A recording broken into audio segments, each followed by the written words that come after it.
வணக்கம். நமது நாட்டில் வளர்ந்து வரும் பிரச்சனைகளில் மிக முக்கியமான ஒன்றாகவும் மிக ஆபத்தான ஒன்றாகவும் கருதப்படுவது போதைப் பழக்கம். இப்போதைப் பழக்கத்தினை குறித்து ஒரு சிலவற்றை இப்பதிவில் நான் உங்களுடன் பகிர்ந்து கொள்கிறேன். நமது நாட்டின் வருங்கால தூண்களாக கருதப்படும் இளம் தலைமுறையினரை இப்போதைப் பழக்கம் தனக்கு அடிமையாக்கி வருகிறது. ஆல்கஹால், கஞ்சா, கொக்கைன் முதலிய மிகவும் ஆபத்தான போதைப் பழக்கங்களுக்கு இளைஞர்கள் மட்டுமல்லாமல் இளம்பெண்கள், மாணவர்கள், குழந்தைகள் என அனைவருமே அடிமையாகி வருகின்றனர்.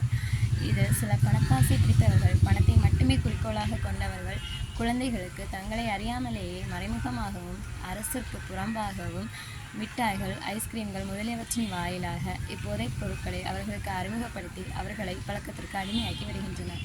மேலும் ஒருவர் போதை பழக்கத்திற்கு தங்கள் நண்பர்கள் மூலமாகவோ அல்லது குடும்பத்தார், சுற்றத்தார், தனக்கு தெரிந்தவர்கள் மூலமாகவோ போதை பழக்கத்திற்கு அடிமையாகி வருகின்றனர். இப்போதை பழக்கத்தினால் மாணவர்கள், இளைஞர்கள் தாங்கள் மன ரீதியாகவும் உடல் ரீதியாகவும் பாதிப்படைவதோடு மிக மிக ஆபத்தான நோய்களாலும் அவதிப்பட்டு வருகின்றனர். அது மட்டுமல்லாமல் கலவரம், வன்முறை போன்று பல சமூக பிரச்சனைகளிலும் ஈடுபட்டு வருகின்றனர். இதற்கு அனைத்திற்குமே காரணமாக விளங்குவது இப்போதை பழக்கம் மட்டுமே.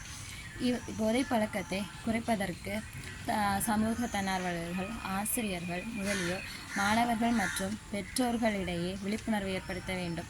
விழிப்புணர்வு நாடகங்கள், விழிப்புணர்வு போட்டிகள் முதலியவற்றின் வழியாக அவர்களிடையே விழிப்புணர்வு ஏற்படுத்த வேண்டும். இவ்விழிப்புணர்வின் வழியாக நமது இளைய தலைமுறையினரின் தலையெழுத்தையே நம்மால் மாற்றி எழுத முடியும். அது மட்டுமல்லாமல் அவர்களின் தலையெழுத்தை மாற்றுவதோடு நமது நாட்டின் வருங்கால தலையெழுத்தையும் நம்மால் மாற்றி எழுத இயலும். நன்றி.